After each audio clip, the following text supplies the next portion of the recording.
نحمده نصلي على رسوله الكريم أما بعد فأعوذ بالله من الشيطان الرجيم بسم الله الرحمن الرحيم وما خلقت الجن والإنس إلا ليعبدون صدق الله العظيم। শুরু করছি প্রতিদিনের ন্যায় নিয়মিত অনুষ্ঠান দিনের পথে। আজ আমরা আলোচনা করব আমাদের একটি গুরুত্বপূর্ণ বিষয় নিয়ে। সেই বিষয়টি হলো আমরা কিছু কিছু রোগ আছে যা দুরারোগ্য ব্যাধি হিসাবে পরিচিতি। আমরা অত্যাধুনিক মেশিন দিয়ে পরীক্ষা নিরীক্ষা করার পরেও আমাদের রোগ ধরা পড়ে না। আমাদের ডাক্তার চিকিৎসা করে কিন্তু কোনো নিরাময় হচ্ছে না। মূল বিষয় হলো আমরা যে অদৃশ্য রোগে ভুগি তা কেন, তার উপায় কি, এই বিষয়ে আলোকপাত করব। এই বিষয়টি অত্যন্ত গুরুত্বপূর্ণ বিষয় হিসাবে আমার কাছে মনে হচ্ছে, বিধায় আমি আমাদের মানুষের উপকারার্থে এই বিষয় নিয়ে আলোচনা করার ইচ্ছা রাখি। আল্লাহ তাআলা যদি তৌফিক দেয় এই বিষয় সম্পর্কে দু চারটি বিষয়ে কথা বলবো। প্রথমে আমরা আর ভূমিকা না বাড়িয়ে শুরু করছি। আমাদের যে দুরারোগ্য ব্যাধি হয়, রোগ ধরা পড়ে না কিন্তু রোগে আক্রান্ত হয়ে থাকে।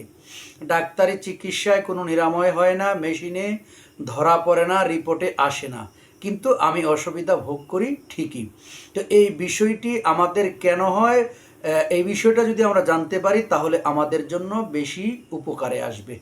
প্রথমত হলো নবী করিম সাল্লাল্লাহু আলাইহি ওয়াসাল্লামের দেখানো পথে এবং মতে যদি আমরা আমাদের জীবন যাপন করি তাহলে আমাদের জন্য আমাদের জীবন সহজ থেকে সহজতর এবং ভালো থেকে ভালোর মধ্যে আমরা জীবনযাপন করতে পারবো। এর ব্যত্যয় যদি ঘটে কোনো বিষয়ে তাহলেই আমরা বিপদের মধ্যে পড়ে যাই, ক্ষতিগ্রস্তের মধ্যে পড়ে যাই। এমন একটি বিষয় হলো আমরা আসলে আমাদের এই দু চার যুগ আগেও দেখা গেছে যে বাড়ির অন্যত্র, বাড়ির আশেপাশে এক কোণায় যে বাথরুম থাকতো, এখন সেই বাথরুম আস্তে আস্তে একেবারে আমাদের ঘরের ভিতরে ঢুকে পড়েছে। অ্যাডজাস্ট বাথরুম লাগে, আমাদের কমন রুমে বাথরুম লাগে, আমাদের একেবারে ঘরের ভিতরেই বাথরুম। এমনও দেখা গেছে শহরে বন্দরে যে এক রুমের ভিতরেই বাথরুম, এখানে খাওয়া দাওয়া, এখানে পড়াশোনা, এখানেই সব। এই যে আমাদের ভিতরে, আমাদের বাড়ির ভিতরে, আমাদের ঘরের ভিতরে, একেবারে আমার বেডরুমের ভিতরে বাথরুমটাকে ঢুকিয়ে ফেললাম, তা যদি আমি যথাযথ ব্যবহার করতে না পারি তাহলে এটাই আমার জন্য একটা বিপদের কারণ হয়ে দাঁড়ায়। এখান থেকেই আমরা বিশেষ করে অদৃশ্য রোগ বিমারে আক্রান্ত হই। এই বিষয়ে কথা বলছি। মূল বিষয়টি হলো নবী করিম সাল্লাল্লাহু আলাইহি ওয়াসাল্লাম বলেছেন, যদি কখনো বাথরুমে যাওয়া হয়, পুরুষ কিংবা মহিলা, পুরুষ হলে অবশ্যই মাথার মধ্যে টুপি দিবে, খালি গায়ে যাবে না, শরীরের মধ্যে কাপড় থাকবে। মহিলা হলে অবশ্যই মাথা ঢেকে কাপড় দিয়ে মুড়িয়ে বাথরুমে যাবে। কেন বাথরুমে পুরুষরা টুপি পরে এবং মহিলারা মাথায় কাপড় পেঁচিয়ে যাবে, সেই বিষয়টা হলো আমরা কোরআনে কারিম থেকে আয়াত তেলাওয়াত করেছি। বিষয়টি হলো ওমা খালাকতুল জিন্না ওয়াল ইনসা ইল্লা লিয়াবুদু। আল্লাহ তাআলা এই পৃথিবীতে মানুষ এবং জিন এবং ইনসানকে সৃষ্টি করেছেন আল্লাহ তাআলার ইবাদত করার জন্য। এই বিষয়টি দ্বারা স্পষ্ট হলো, কোরআন দ্বারা সাবেত হলো, মানুষ হলো ইনসান, জিন হলো জিন জাতি। এই জিন জাতি আবার অনেকেই অস্বীকার করতে চায় যারা বাস্তববাদী লোক, কিন্তু বাস্তববাদী লোক হোক আর যাই হোক, জিন এবং ইনসান এই দুটি কথা আল্লাহ তাআলা কোরআনে বলেছেন, এটা সাবেত হয়ে গেছে। তো জিন, শয়তান, ভূত, পেট, তারপরে পরী, এই সব কিছু মিলাই জিনের মধ্যেই পড়ে।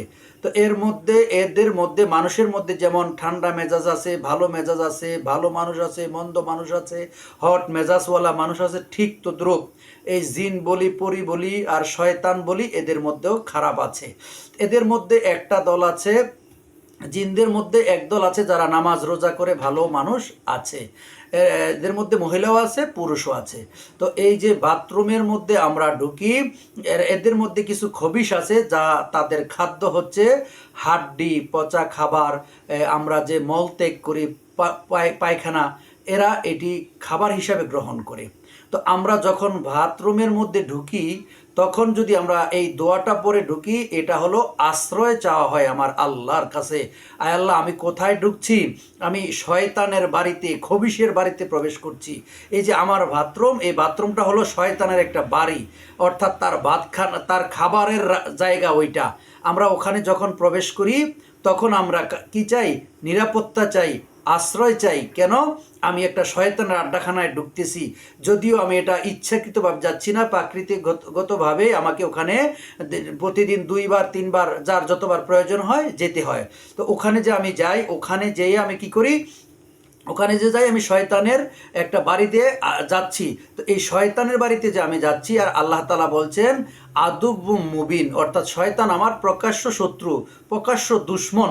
তো আমি যে ওখানে যাচ্ছি, আমার দুশ্মনের বাড়িতে আমি যাচ্ছি, এখানে আমাকে সে পেলেই আমাকে কি করবে?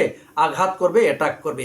এখান থেকে আমি বাঁচার জন্যই নবী সাল্লাল্লাহু আলাইহি ওয়াসাল্লাম আমাদেরকে দোয়া শিখিয়ে দিয়েছেন, আল্লাহুম্মা ইন্নী আউযু বিকা মিনাল খুবিস ওয়াল খাবাইস, অর্থাৎ জিন এবং জিনদের মধ্যে, খবিসদের মধ্যে পুরুষ এবং মহিলা এই উভয়জনের আক্রমণ থেকে আমরা কি চাচ্ছি? মহান মালিকের কাছে কি চাচ্ছি? আশ্রয় চাচ্ছি, যাতে আমার কোনো অনিষ্ট করতে না পারে। তারপরে বাথরুমের ভিতরে ময়লাযুক্ত কোনো কাপড় রাখা নিষেধ। একবার এক জিনকে জিজ্ঞেস করা হয়েছিল যে তোমরা আমাদের উপরে এমন আক্রমণ করো, এর উপরে আক্রমণ করেছো কেন? তখন জিন বলেছে যে এই কাপড়ের মধ্যে ময়লা ছিল, আর আমি এই কাপড়ের থেকে ময়লা কুড়ে কুড়ে খাচ্ছিলাম। এমতো অবস্থায় এই লোক ঢুকে পা দ্বারা কি করছে? আমার এই কাপড়টা সরিয়েছে, যার ফলে আমার উপর আমাকে পা দিয়ে লাথি মেরেছে।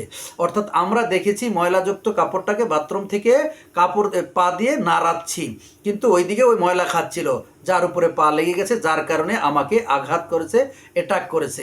এই জিনেরা যদি অ্যাটাক করে, আঘাত করে, এর ফলে আমার একটা অদৃশ্য রোগ হয়, যে রোগটা কোনো মেশিনে ধরা পড়ে না, কোনো ঔষধে কাজ হয় না, কোনো কিছুতেই নিরাময় হয় না। এইটার চাইতে বাঁচার জন্য আমরা আল্লাহর নবীর কাছে, আল্লাহর নবী যে শিখানো দোয়া, সেই দোয়া পাঠ করি, আল্লাহর কাছে আশ্রয় চাই, যাতে খবিশ মহিলা এবং পুরুষের হাত থেকে আমরা কি পাই? আশ্রয় পাই, রেহাই পাই, আমাদেরকে যাতে কোনো অনিষ্ট করতে না পারে। আবার নবী সাল্লাল্লাহু আলাইহি সাল্লাম বাথরুম থেকে বের হওয়ার জন্য প্রথম শব্দে উচ্চারণ করছে গোফরানাকা। এর অর্থ দুইটাই করা হয়েছে। একটা হলো আমি যে এর ভিতরে ঢুকলাম, ঢুকার পরে আমি কি করতে পারলাম না?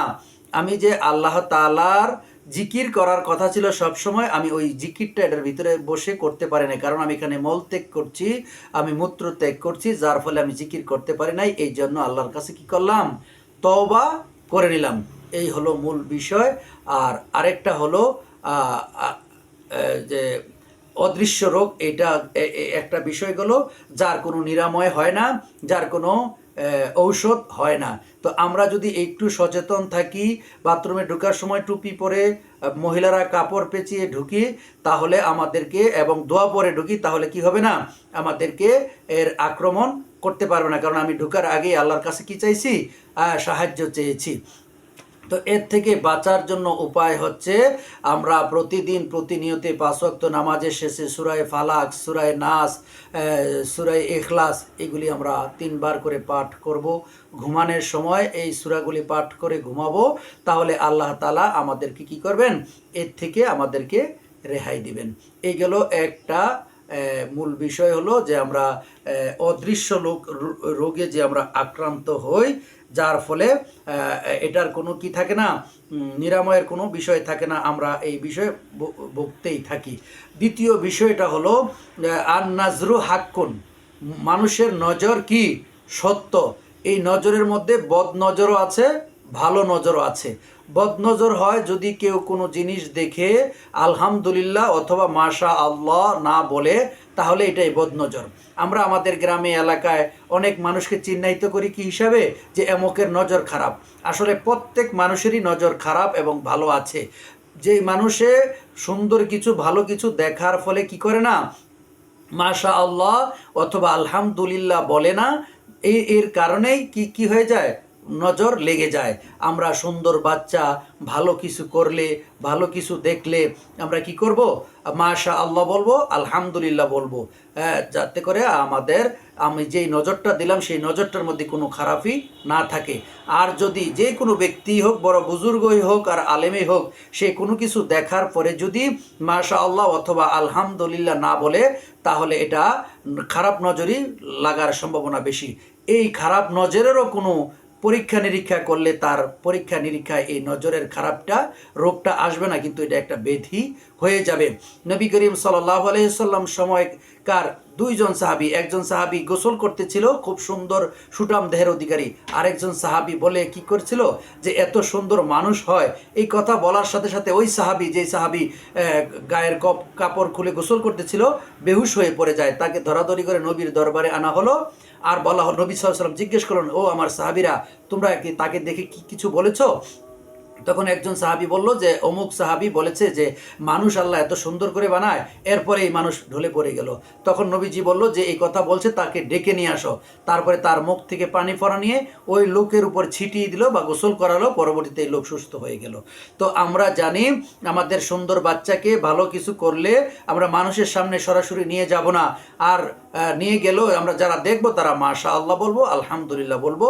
তাহলেই আমরা এই দুরারোগ্য ব্যাধি থেকে, অদৃশ্য রোগ থেকে ওই বাচ্চাটি, ওই মানুষটি বেঁচে যাবে। আমরা এই কাজটি করব। তৃতীয়ত হলো, দুরারোগ্য ব্যাধি হওয়ার আরও একটা বড় কারণ হলো, আমরা যদি কারোর উপর অন্যায়ভাবে আঘাত করে থাকি, অত্যাচার করে থাকি, বিশেষ করে মুরব্বীদেরকে, বাবা মা, তাদের সমতুল্য যারা টিচার, যারা গুরুজন, যারা মুরব্বী কিসিমের লোককে আমরা অহেতুক আমাদের ক্ষমতাকে অপব্যবহার করে অনেক সময় থাপ্পড় দিয়ে ফেলি, লাত্তি দিয়ে ফেলি, তাকে খারাপ কথা বলে দুঃখ দেই, আমার ক্ষমতার দাপটে, টাকার পয়সার পরে আমরা কি করি, তাদের সাথে অশ্রদ্ধার সহিত আচরণ করি। এই যে ওই লোকটার কাছ থেকে আমার কি আসলো, বদদোয়া আসলো, এই বদদোয়া কোনো মেশিনের মধ্যে ধরবে না, এটাও একটা দুরারোগ্য ব্যাধিতে কি হয়, পরিণত হয়। তো আমরা এই বিষয়গুলি খেয়াল রাখবো।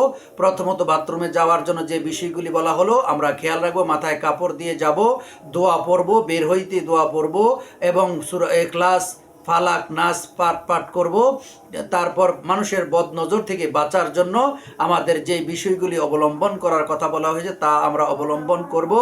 তৃতীয়ত, আমরা মানুষের বদদোয়া থেকে বেঁচে থাকার জন্য চেষ্টা করব, মানুষের উপর জুলুম, অত্যাচার, নির্যাতন করব না। এ থেকে যেন আল্লাহ তাআলা আমাদেরকে, আমরা যারা শুনছি, দেখছি, বলছি, আমাদের সবাইকে আমল করার তৌফিক দান করেন। সুবহানাল্লাহি ওয়া বিহামদিহি, সুবহানাকাল্লাহুম্মা ওয়া বিহামদিকা, আশহাদু আল্লা ইলাহা ইল্লা আনতা, আস্তাগফিরুকা ওয়া আতুবু ইলাইক। আসসালামু আলাইকুম ওয়া রাহমাতুল্লাহি ওয়া বারাকাতুহু।